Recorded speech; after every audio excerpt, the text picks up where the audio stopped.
What if I told you that an entire city, home to over 100,000 people, vanished in a single day? Not just vanished, but was wiped off the map, disappearing from history for nearly 1,700 years.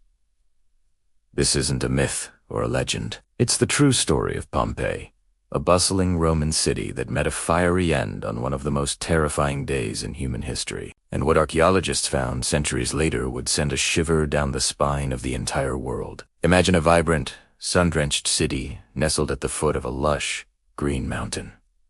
This was Pompeii. It was a resort town for Rome's elite, a place of stunning villas with intricate mosaics, bustling forums, lively taverns, and grand amphitheaters. Life was good. The soil was fertile, the wine was famous, and the people were full of life, love, and ambition. They had no idea that the very mountain providing their prosperity, Mount Vesuvius, was a ticking time bomb. They didn't even have a word for volcano. To them, it was just a mountain. Our story begins on August 24th, 79 AD.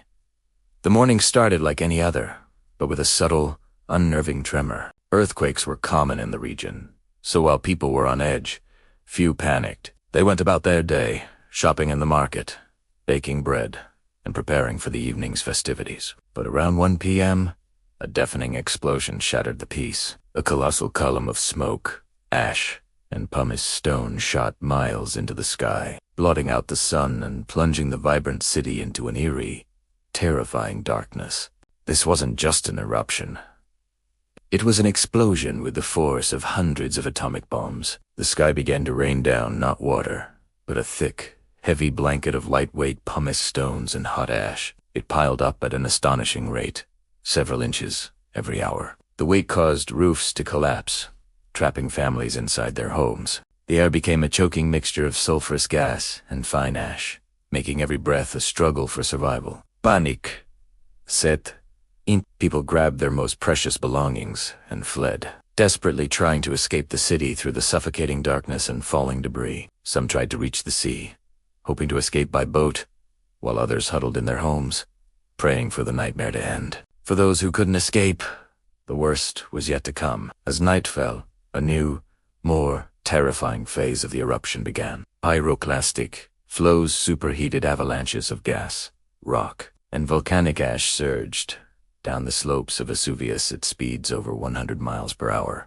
These deadly clouds were hotter than an oven, reaching temperatures of over 500 degrees Fahrenheit. They were inescapable and instantly lethal. Anyone caught in their path was killed in a fraction of a second, not by fire or lava, but by the intense thermal shock that boiled their brains and vaporized their soft tissue. The city of Pompeii, along with its neighbor Herculaneum, was buried under more than 20 feet of volcanic material. It was erased from the landscape.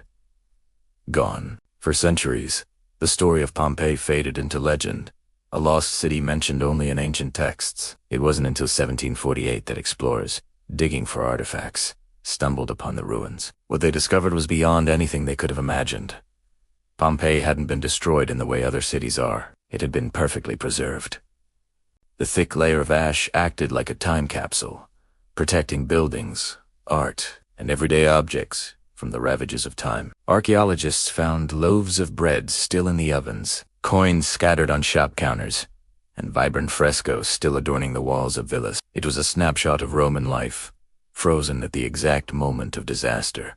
But the most haunting discovery was yet to come. As excavators cleared the hardened ash, they found strange, empty cavities in the shape of human bodies. An ingenious archaeologist named Giuseppe Fiorelli realized what these were. The bodies of the victims had been encased in the hot ash, which hardened around them. Over time, the bodies decomposed, leaving behind a perfect mold in the volcanic rock. Fiorelli and his team carefully filled these voids with liquid plaster, let it set, and then chipped away the outer layer of ash.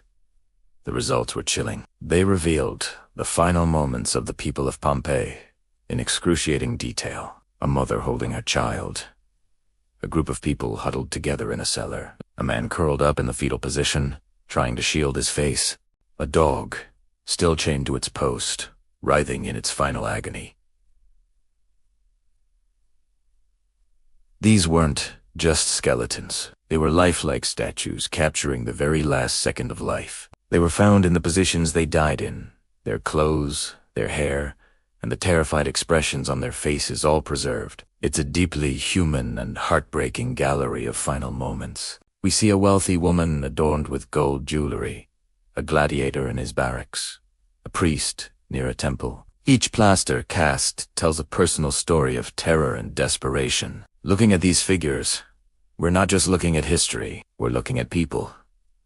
People who loved, laughed, and feared, just like us. Their tragedy serves as a powerful reminder of nature's immense power and our own vulnerability. The eruption of Vesuvius was a cataclysm of unimaginable scale, but it also gave us an unparalleled gift, a perfectly preserved window into the ancient world. Through Pompeii, we can walk the same streets, enter the same homes, and almost hear the echoes of the lives that were so abruptly silenced. Today, Vesuvius is still an active volcano, and millions of people live in its shadow. The story of Pompeii is not just a tale from the past. It's a constant warning for the present. It reminds us that history has a way of repeating itself, and that we must respect the awesome and sometimes terrifying forces of our planet. The ghosts of Pompeii, frozen in plaster for eternity, have a timeless story to tell. A story of life, death, and the day the sun disappeared. Thank you so much for joining me on this journey back in time. If you found this story as fascinating and moving as I do, please hit that like button and subscribe for more deep dives into history's most incredible stories. Let me know in the comments which historical event you'd like to explore next. Until then, stay curious.